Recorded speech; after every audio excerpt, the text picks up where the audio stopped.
You know, so many of you are wrapped up in the wrong things, in the wrong way, thinking that it is church as usual, politics as usual. Everything seems to be going on the same way, and there is no real fear of God. Oh, yeah, you're afraid of the devil. You're afraid of what he can do to you. You're afraid of what he can say about you. You're afraid of what might happen if one day somebody knocks on the door and comes to get you for believing the way you do. You're afraid of all those things. But to really be afraid of God, it's not there yet. The fear of God is the beginning of wisdom, and a good understanding have all they that fear the Lord. Therefore, I've taught many, many times to check out what you think and feel. Go before God with it. God won't desert you. I don't know if any of you felt in the spirit all the spiritual, the evil activity that goes on during Halloween. I don't know if you can feel that, but I know that if you were to go to another country or another state or another city, I know if you had the Spirit of God, or even down the block, that if you had the Spirit of God, you would have the power to discern something happening that should not be happening, or you would have the power to pray and ask God to give you wisdom so that you can pull the strongholds of Satan down. Many of you aren't in that place. Well, many of you do intercede, and many of you do some prayers. But I want you to know that the time is coming, and it's coming so quickly. It's like a blink of the eye. And that time that is coming is the time that you're going to need Jesus Christ more than you do anything. You're going to need to hang on to his truth, and most of all, his love. This is why all of these videos have been put out, because the form of godliness that denies the power thereof of God, that denies his love for you, his relationship with you, that denies those truths within you, it's not going to be enough for you. There is something that is coming that is so great that the people who have enabled themselves to listen to propaganda, listen to things that are politics as usual. You don't believe a word that you hear and say, because these people spout hatred and lie every day, and you listen to them. And they lie to you that you are getting two sides, and you're not. You're not getting both sides, because even in the media, they pretend on one side that they're opposite of the other, and they're not. They're in one accord completely. And they have a design, and that design is to take over your mind. They've manipulated you now for a long time. They've done it for centuries. They've done it for decades. They've done it through so many different presidents. They've done it, and they have hidden the evil of the day. They've hidden it from you. Now it is so horrible a time that the uncertainty is you don't know which way to turn. You don't know what to believe. And if you had Jesus Christ and you had the love of God that can only be given to you by Jesus Christ within you, if you had that, it wouldn't matter. Nothing would matter except pleasing him. and you would delve into the Word and do everything within your power to make sure that you were pleasing to Him, that you obeyed Him, for obedience is worth more than sacrifice. But since you don't do that and have not done it for years and years, and since your leaders do not teach it, like the Word of God says, the kings and the prophets lie to you, and you love it to be so. Some of the most powerful leaders in our country that have been waiting for God to deliver them, deliver us from evil, are waiting almost in vain because they walk hand in hand with Satan like this. They walk one hand with what they know is wrong and the devil. They know that there are things that they believe in that go against the word, and they walk the other hand with God. And they go like this.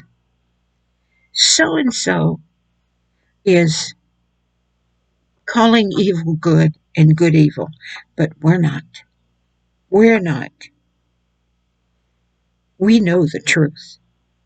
We're not doing those things. But yet, you search in the horoscopes, you search in the different ways of finding answers for the future in the occult and in cults. You do this and you mix it with God.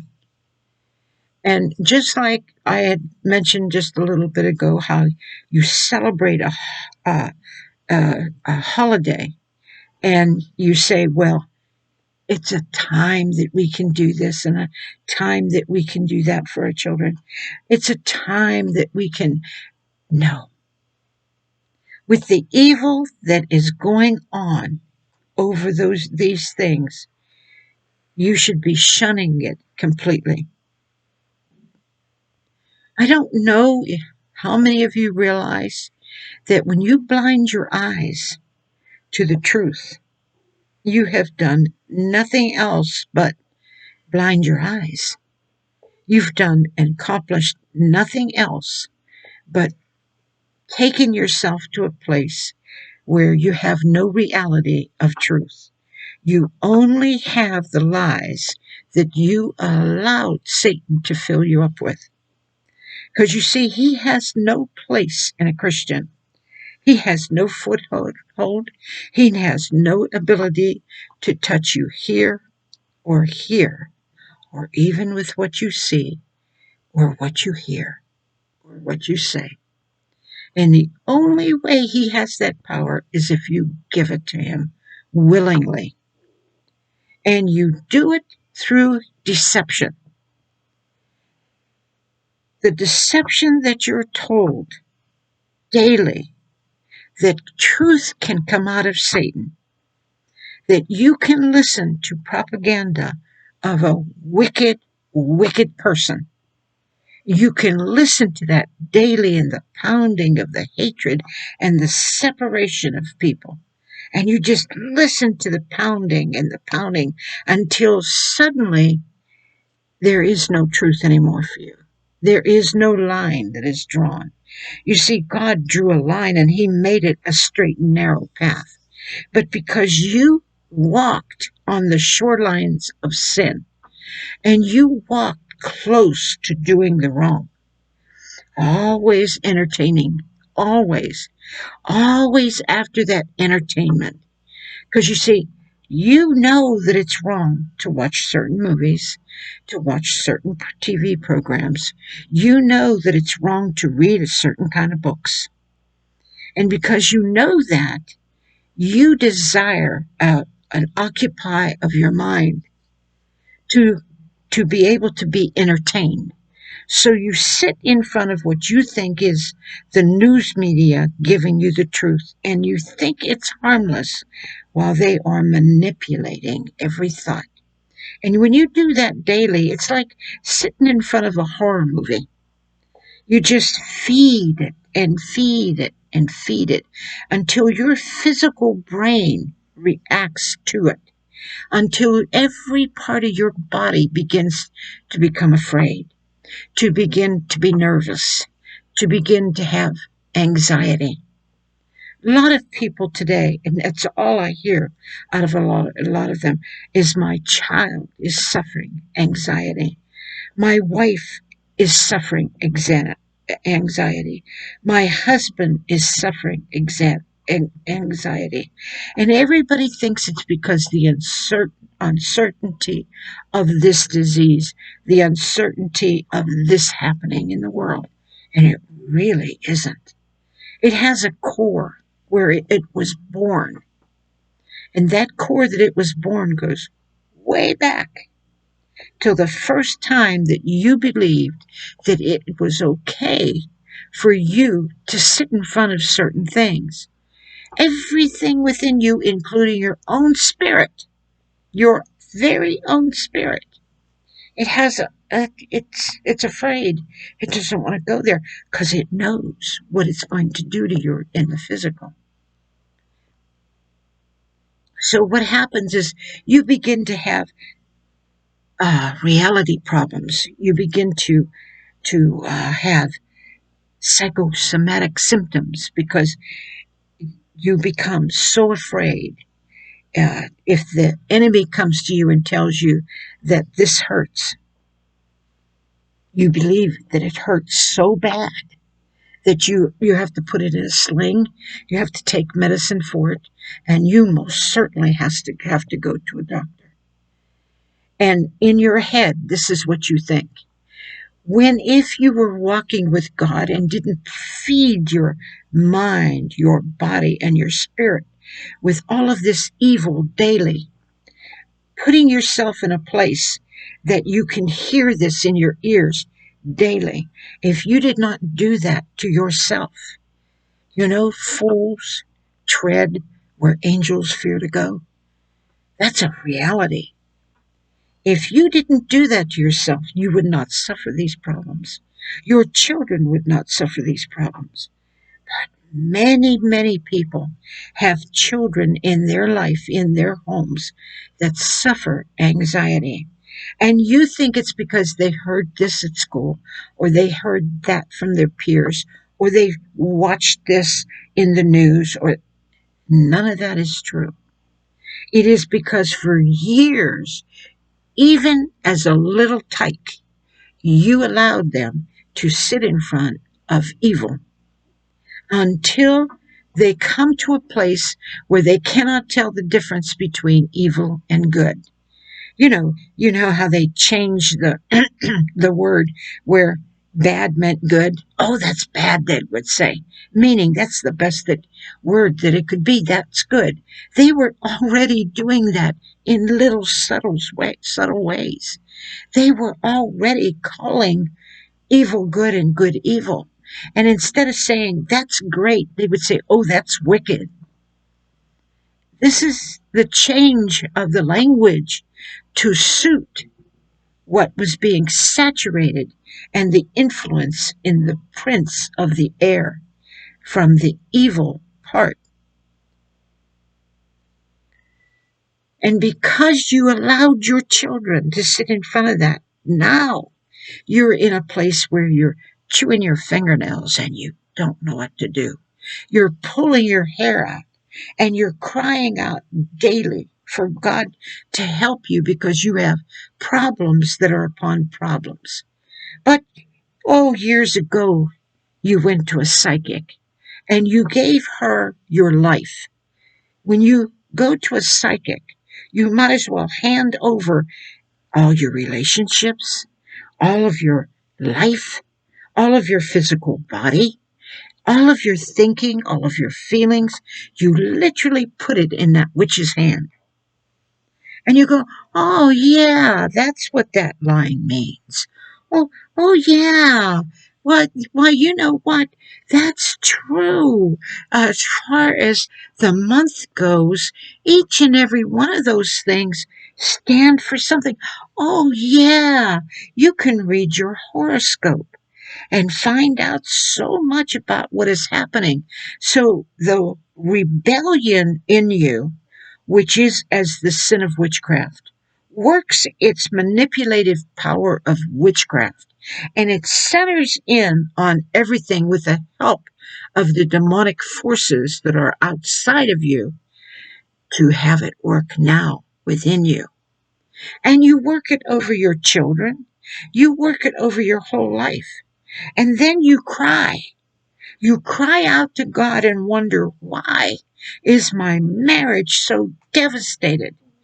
Why does my husband have an eye that he can't keep from sin? Why is my wife looking towards other men? Why is my daughter chasing after the wrong thing? Why is my brother doing this evil? Why is my father going to a place where no man should go? Why? Why? Because somewhere, somehow, sometime, there was a door that was open over here. And there was a door that was open over here. And it had been closed to God. You had the Bible. You set it on a shelf. You kept it in the house because you felt that that would save you. That would help you. But you kept it as a dead word. You kept it as something that is a distance from you. Because if you dared pick it up and find the truth, you would figure that you would have to behave yourself. You would have to accept the responsibility of your life. Unfortunately for you, you're going to have to do that anyway. Unfortunately for you, that day is coming anyway. So there, according to the word, there is no such thing as you making yourself willingly ignorant enough not to be responsible. For you're so wise, you understand that if you never heard it and you never received it and you never read it, you'll never be held responsible, which is a lie. Because willing ignorance is as bad as disobedience, as bad as rebellion, as bad as any other way. So you become a creature of choice that decides that I'm never going to touch that Bible. I'm never going to go that path. I don't want to be one of those that roll down on the ground. And I mean, that's all you see. You don't remember going into the Word and hearing what happened when Judas came and kissed him on the cheek and delivered him up to Satan to kill him. You don't remember that part of the Word that said that the soldiers fell backwards because they could not stand. The flesh cannot stand in the presence of the glory of God. You put all of those things aside as though they have no meaning. You put those things aside and recognize only the power of Satan. Why, he's so powerful. Look at what he does in those movies. Look at all of those monsters. Oh, my child just loves it, and I like to get him every single mechanical monster there is. And look at the superheroes that they believe in.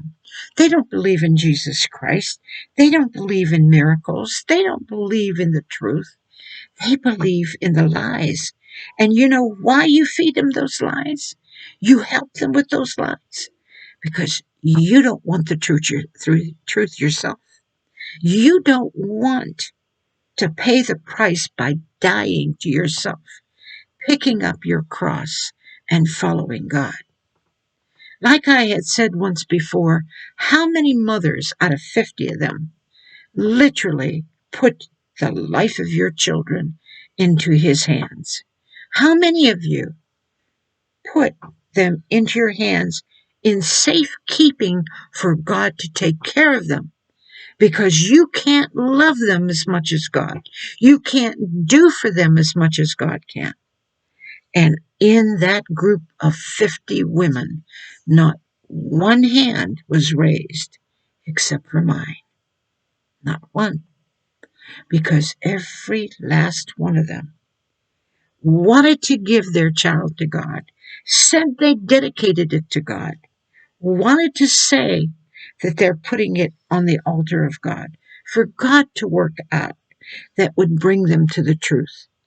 But oh, little Johnny and Joey, we don't want to suffer. Spare them anything. Spare the rod and spoil the child. Destroy them. Spoil means destroy. So spare them. Spare them the heartache and the pain. Sit down and talk to Billy and tell Billy how evil all women are and teach him things to protect him from being taken in to love another woman besides you. Because you see, you teach him to love and respect a mother, but you, the mother, but you don't teach him to love and respect his own wife and the mother of his children. You don't sit down and talk to him about that. As he grows up and Mother's Day comes along, which is a good time to just be kind to your own wife or the mother of your children, just be kind to them. You look at them and say, "You're not my mother." And the children in the house hear that. And the children learn the mother is nothing. There's no respect there. There's no feelings for her. So what? She's supposed to take care of us. That's your job. And boy, have a lot of women have heard that. That is your job. I go to work and I provide. Your job is to take care of the children, clean the house, do the cooking, go to church and work in the church, do everything and all of these things and do it well so that when I come home, I can prop up my feet and just rest. But you see, she still has to work and wait on you. She still has to work and wait on the children. She still has to work and do all of those things and those chores. She has no time to rest. Because if she is a good woman, she is working night and day for her family. But you take complete advantage of it as though God made me a king. I'm not going to go into the evil of the difference of what man has done to all of mankind by destroying women. I'm not after that today. But I am going to go into revealing to you the truth. You cannot walk and talk with Satan, sit with Satan for hours, and have it not permeate your very being. So when the time comes that the beast comes along and the false prophet tells you you've got to worship that beast because that beast is going to appear so godlike and it's not even going to be a person.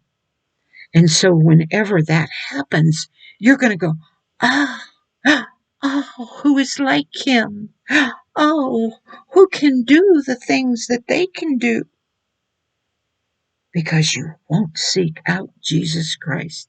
Because inside of you, you have something that says good is evil and evil is good. You have something inside of you that loves to turn against God and literally enjoys it.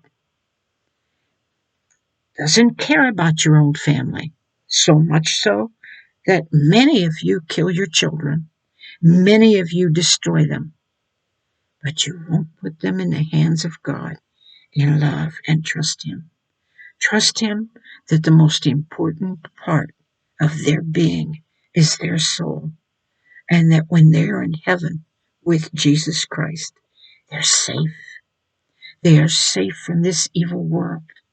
But oh, my little baby, my little Billy, I just can't give him up. I can't bear the pain of losing him.